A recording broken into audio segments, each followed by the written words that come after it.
आखिर क्यों आज हमारा युवा कम उम्र में ही ब्रह्मचर्य का विनाश करके अपनी तेजस्विता और ओजस्विता को खो रहा है? आखिर क्यों जिस तरह के इतिहास में हम ऊंचे चरित्र पढ़ते थे, महान व्यक्तित्व पढ़ते थे, वर्तमान में प्रायः देखने को नहीं मिलते हैं? क्या हमारे युवाओं में प्रतिभा की कमी है? क्या अब उस प्रकार के बच्चे पैदा नहीं हो रहे? बिल्कुल गलत। मैं फिर से कहूंगा, हमारे युवाओं में प्रतिभा की कोई कमी नहीं है। बच्चे वास्तव में प्रतिभाशाली पैदा हो रहे हैं, लेकिन यदि वो जीवन में कुछ बड़ा कमाल नहीं कर पा रहे, उनके जीवन में ऊंचे आदर्श नहीं है, वो उतने तेजस्वी, उतने बहादुर, उतने वीर नहीं हो पा रहे हैं, राष्ट्र धर्म पर मर मिटने वाले नहीं हो पा रहे हैं, तो उसका कारण है परिवेश। वर्तमान जमाने में प्रतिभा कम नहीं हुई हमारे युवाओं की, अपितु जमाने का परिवेश खराब हो गया है। हम लोगों ने माहौल खराब कर दिया है। ये जो इंसान है ना, ये दुनिया का सबसे गंदा जानवर दिखाई देता है। जो जानवर है, जानवरों के अंदर बहुत सारी क्वालिटीज आपको देखने को मिल जाएंगी, ध्यान से देखेंगे। आदमी उनसे बहुत पीछे रह गया है, मानवता में बहुत पीछे रह गया है।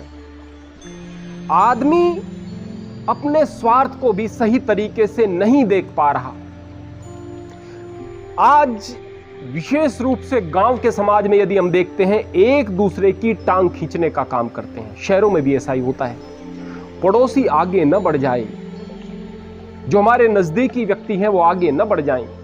हमारे युवा अगर जिंदगी में कुछ करना चाहते हैं तो उनके जीवन में कदम कदम पर बाधाएं आएंगी, कदम कदम पर, और वो बाधाएं समाज ने पैदा की हुई होंगी। ये समाज के लोग अन्य लोगों के सामने समस्याएं पैदा करते हैं। क्यों? क्योंकि ये लोग अपने तो हैं नहीं, ये पीछे हटें, बस हम दिखाई दें।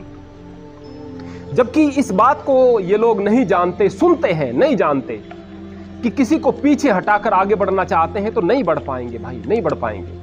अपितु कल वो लोग जिनको कि आप पीछे हटाने की कोशिश कर रहे थे, वो लोग और उनके परिजन आपके बच्चों को पीछे हटाने की कोशिश करेंगे, और समाज एक ऐसी खाई बन जाएगा जहां पर प्रतिभाशाली व्यक्तियों को जिंदगी में ठोकरें मिलेंगी, और बहुत सारे प्रतिभाशाली व्यक्तियों की प्रतिभा ऐसे ही दम तोड़ करके समाज के अंदर दम घुट घुट करके रह जाएगी। इस तरह की चीजें होती हैं।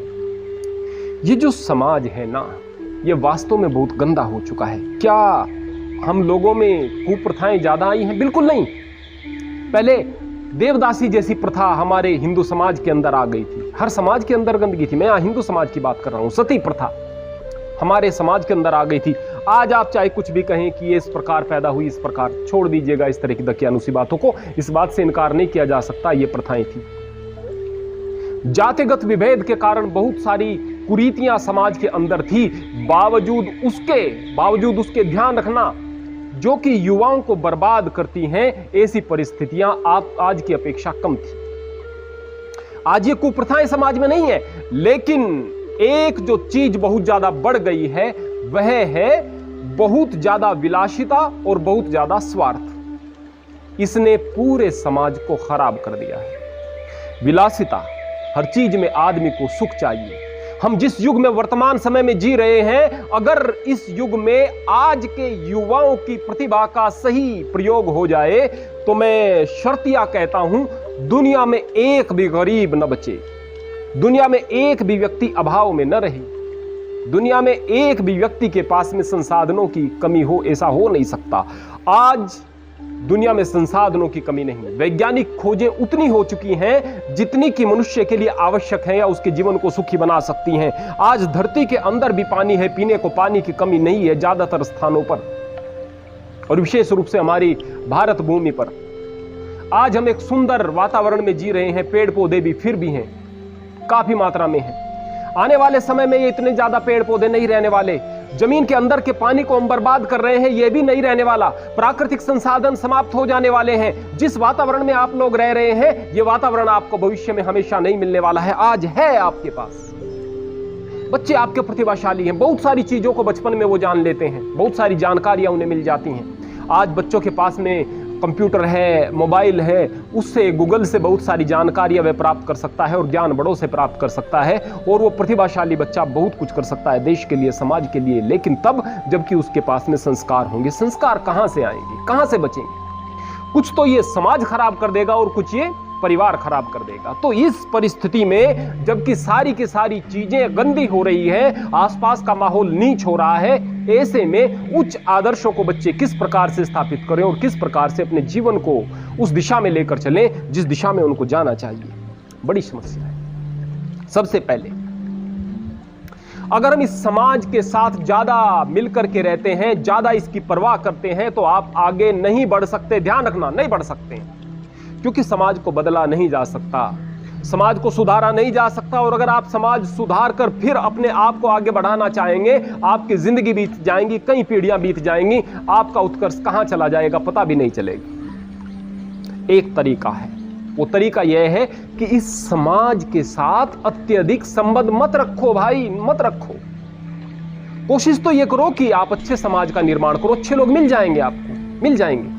और अगर नहीं मिलते तो बुरे से तो बच करके रहो, सबसे पहली बात। दूसरी बात, आप कभी भी किसी भी व्यक्ति के साथ जो कि आवश्यक विषय नहीं है उस विषय पर बात शुरू मत कर दो।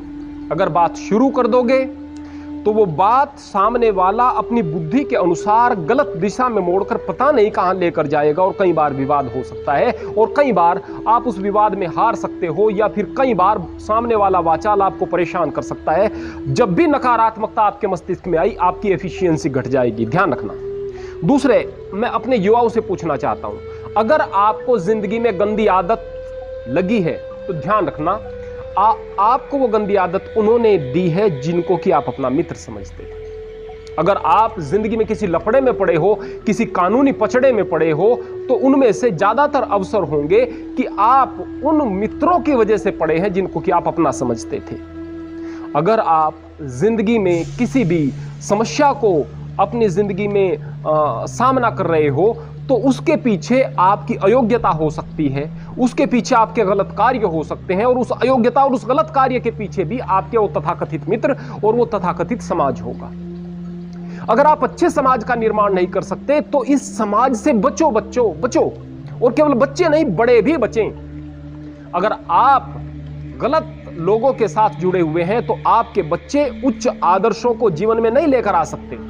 उनके बच्चे, जो गलत आदमी हैं, उनके बच्चे आपके बच्चों को प्रभावित करेंगे, उनकी आदतें आपको प्रभावित करेंगी। आप जो कुछ है वही आपके बच्चे बनने वाले हैं, क्योंकि शिक्षा आपके व्यवहार से बच्चे लेकर के जाएंगे।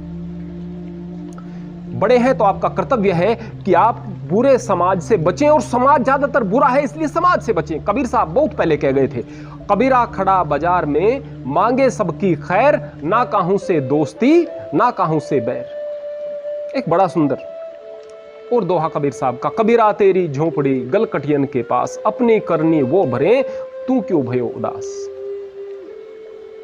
अगर आप नहीं रोक सकते किसी बुरे आदमी को जो कि गला काटते हैं, गल कटियन कसाईयों के पास में गला काटते हैं, जीवों को तकलीफ देते हैं, भाई करनी अपने आप भरने वाले हैं। कबीर तो रोक नहीं सकता था उनको।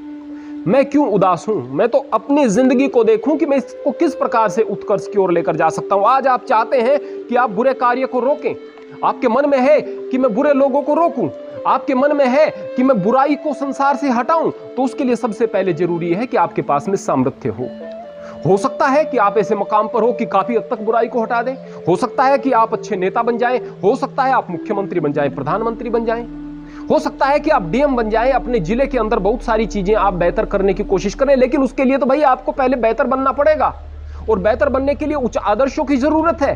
तो सबसे पहले अगर आप उस बुराई से लड़ना चाहते हैं तो अपने अंदर सामर्थ्य को पैदा करना पड़ेगा, और अगर सामर्थ्य को पैदा करना है तो उस बुराई से बचना नितांत अनिवार्य है, नितांत अनिवार्य है, घर वालों का भी और आपका भी। लेकिन एक दिक्कत और आ जाती है, और वो दिक्कत ये सबसे बड़ी समस्या जो मैं देखने को मेरे सामने आती है वो है कि गंदगी खाली समाज में हो तो निपट सकते हैं, लेकिन जब ये परिवार में घुसी हुई है तो क्या करें।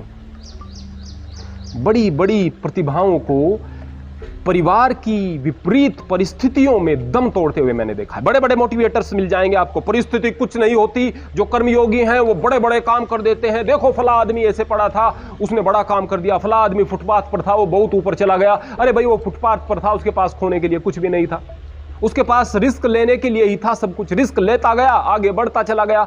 न उसको अपने परिवार की चिंता थी, न माँ की चिंता, न बाप की चिंता, न समाज था उसका जो कि उसको पीछे खींचता। लेकिन एक आदमी जो परिवार से जुड़ा हुआ है, हो सकता है उसके माँ बाप मर गए हों, कुछ बहन भाई हों, उनकी जिम्मेवारी सर पर हो, अब उसको पालना भी है। भाई जो सड़क पर पड़ा है उसके पास भले ही घर नहीं है, लेकिन जिसके पास घर है उसके पास घर की जिम्मेदारी भी है। अब उसी नमक तेल लकड़ी में वह फंस करके रह जाएगा। वो प्रतिभाशाली है, वो करना चाहता है, योग्यता की कमी उसके अंदर नहीं है, लेकिन वो फंस कर रह जाएगा और एक मोटिवेटर को सुन लेगा कि भाई देखो वो परिस्थिति ऐसी होती है सड़क से। अब दूसरा आदमी सोचेगा भाई मैं बेचारा कैसा दीनहीन सा बंदा हूं, कैसा खराब सा बंदा हूं, वो सड़क वाला बंदा चला गया, मैं नहीं पहुंच पाया। अरे भाई तुम्हारी परिस्थिति कुछ और है। यहां तक की परिस्थिति जो प्रकृति बना देती है, दिक्कत की बात नहीं है, कोई बात नहीं, प्रकृति ने बना दी, इससे भी जूझ करके बाहर निकल लेंगे। लेकिन कुछ परिस्थितियां इस प्रकार की भी होती हैं जिनसे कि निकलना बड़ा मुश्किल हो जाता है। परिवार जब तक इस बात को नहीं सोच करके चलेगा कि हमारे बच्चों पर हमारे व्यक्तिगत स्वार्थों का क्या प्रभाव पड़ने वाला है, तब तक हम अपने बच्चों की प्रतिभा का सही प्रकार से प्रयोग नहीं कर पाएंगे। एक सास अपनी बहू के साथ में लड़ाई कर रही है, हर वक्त लड़ रही है, इस बात को नहीं देख रही कि उसके पोते पर, उसकी पोती पर क्या प्रभाव पड़ रहा है। उनकी प्रतिभा कहीं ना कहीं धूमिल हो रही है, उनके मस्तिष्क में हर वक्त खिंचाव और तनाव चल रहा है, जिसकी वजह से उनकी योग्यताएं वो कहीं दब करके रह जाएंगी। जहां संस्कार सीखने चाहिए थे वहां पर वो उस नकारात्मक माहौल में पता नहीं किन किन गंदी चीजों को सीखेंगे। बाप गलत आदतों में है, बच्चों को चाहते हैं कि वो बच्चे ठीक हो जाएं, सही रहें, अच्छी प्रकार से ऊंचे आदर्शों का पालन करें। नहीं होगा भाई। बहू अपनी सास के साथ में लड़ रही है क्योंकि उसको जिस तरह की सास चाहिए थी उस तरह की सास उसे नहीं मिली। अरे भाई तू सास का तो लड़कर कुछ बिगाड़ेगी या नहीं बिगाड़ेगी, अपने बच्चों की प्रतिभा को कहीं ना कहीं मिट्टी में मिला देगी। बड़े होकर वो योग्य बनकर आपको सुख देते, उसके लिए भी आपने रास्ते बंद कर लिए और अपने लिए दुखों का मार्ग प्रशस्त कर लिया। जब हम इन छोटी छोटी चीजों को नहीं समझते तो बड़ी दिक्कत हो जाती है। लेकिन अगर किसी बड़ों ने समझी नहीं और कोई लड़का है, वो युवा हो गया है, आज इस परिवार की दलदल में धंसा हुआ है, फंसा हुआ है, वो चाहता है कि जिंदगी में कुछ करना है। अगर आपकी उम्र 14 साल है ना बच्चों, 13 साल है, 15 साल है, तो ये वो उम्र है जहां पर आप अपने जीवन को एक नई दिशा दे सकते हैं। हो सकता है कि आपने पहले जिंदगी में बड़ा नुकसान किया हो और आप पढ़ाई लिखाई में भी पिछड़ गए हो, लेकिन इस उम्र में यदि आपने संकल्प ले लिया तो यहां से आप अपने जीवन को एक नई दिशा धारा दे सकते हैं।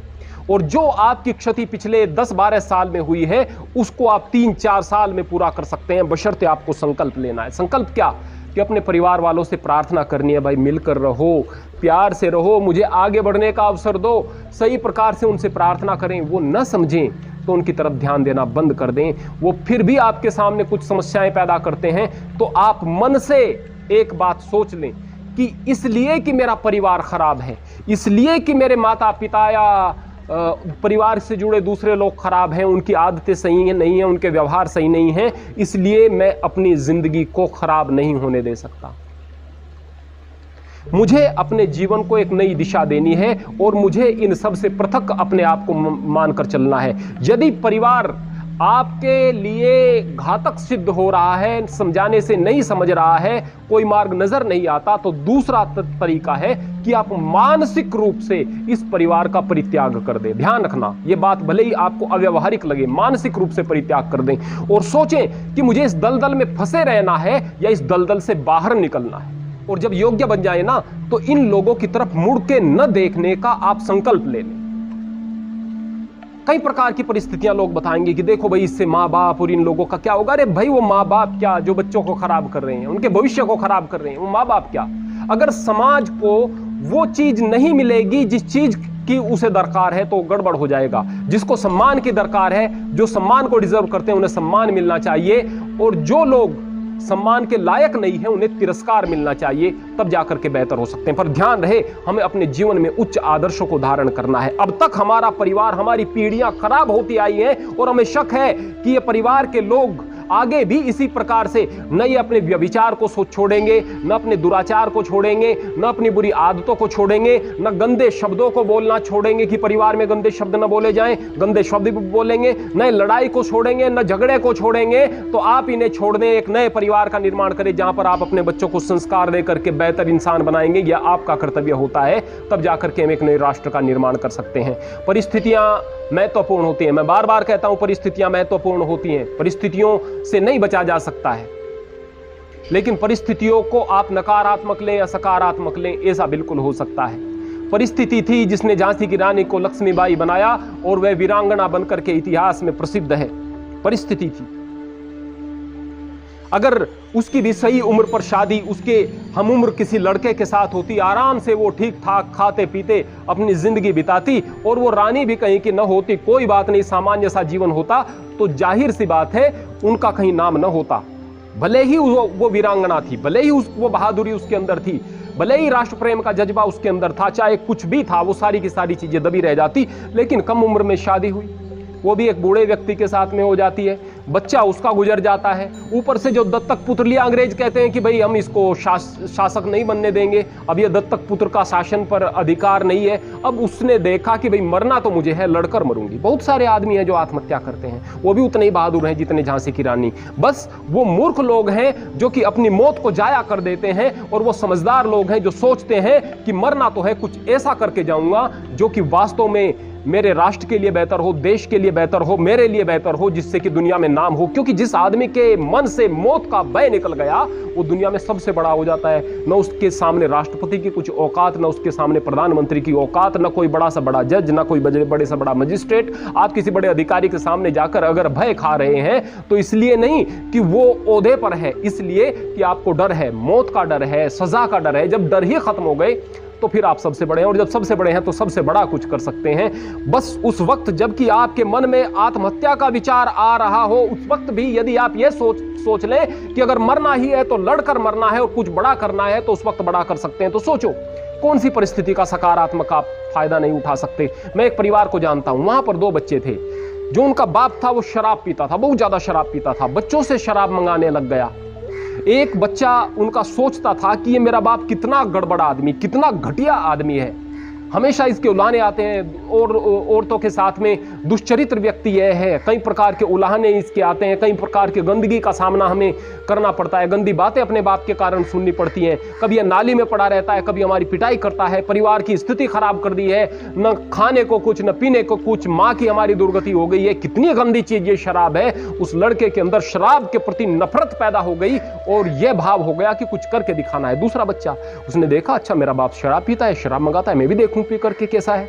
उसने कुछ ढक्कन लेना शुरू कर दिया, फिर कप में लेना शुरू कर दिया, फिर शराब चुरानी शुरू कर दी और धीरे धीरे पियक्कड़ बन गया। मेरे सामने दो बच्चों के उदाहरण हैं। आज दोनों युवा हैं, एक बर्बाद है, बिल्कुल पूरे तरीके से बर्बाद है, बिल्कुल पूरे तरीके से बर्बाद, और एक अच्छा वेल टू डू है और अपने परिवार को सही तरीके से लेकर चल रहा है। परिवार में प्रतिष्ठा है, परिवार की प्रतिष्ठा है समाज में, और सम्मान है। एक ही घटना से, एक ही परिस्थिति में एक व्यक्ति ने सकारात्मक दृष्टि से देखते हुए अपने जीवन को ऊंचाई की तरफ व्यक्ति लेकर गया। एक व्यक्ति उसी परिस्थिति से गंदगी को सीख करके अपनी जिंदगी को नर्क की ओर लेकर के गया। तो परिस्थिति को आपको सकारात्मक और नकारात्मक दृष्टि से लेना। नकारात्मक दृष्टि से लेंगे विनाश हो जाएगा, सकारात्मक दृष्टि से लेंगे तो उत्कर्ष हो जाएगा। आज वो बच्चा जो कामयाब है वो अपने बाप से अलग पूरे तरीके से, अपने वो जो बड़े जो कि उसके परिवार वाले थे, जो कि वास्तव में आज भी गंदी नाली के कीड़े हैं, उनसे पूरे तरीके से अलग है और एक बेहतर जिंदगी को जी रहा है। और दूसरा, वो अपने बाप दादा से 10 कदम आगे बढ़ करके एक ऐसी जिंदगी जी रहा है कि एक कुत्ते का सम्मान है, उसका सम्मान नहीं है। ये चीजें व्यवहारिक हैं, भले हम शब्दों में कुछ भी कहें, बहुत तर्क दें, तर्क किसी भी बात का दिया जा सकता है, लेकिन हकीकत की बात यही है कि जो बुराई है उसको छोड़ना होगा। कोशिश करें कि अपने बड़ों की, अपने आसपास के लोगों की बुराई को छुड़ाएं। नहीं छूट रही है तो आप उन्हें छोड़ दें, लेकिन संस्कारों को न छोड़ें। जब आपके मन में यह जज्बा होगा, जब आप सकारात्मक दृष्टिकोण से चीजों को देखना शुरू कर देंगे, जब आप जीवन को नवनिर्माण की तरफ लेकर के जाएंगे, जब आपके अंदर सीखने की जिज्ञासा होगी, तो यकीनन आपको सिखाने वाले भी मिलेंगे, मार्गदर्शक भी मिलेंगे, मिलेंगे और आपको वो परिस्थितियां भी स्वतः मिल जाएंगी जिस चीज के लिए आप सोचते थे। आपको लाइन भी मिलेगी, आपको दिशा भी मिलेगी, बस आप उस पर चलते चले जाएंगे और तरक्की करेंगे। वास्तव में आप परमात्मा का धन्यवाद करते हुए एक स्वस्थ और सुंदर समाज में जी रहे होंगे। हरि ओम, हरे कृष्ण।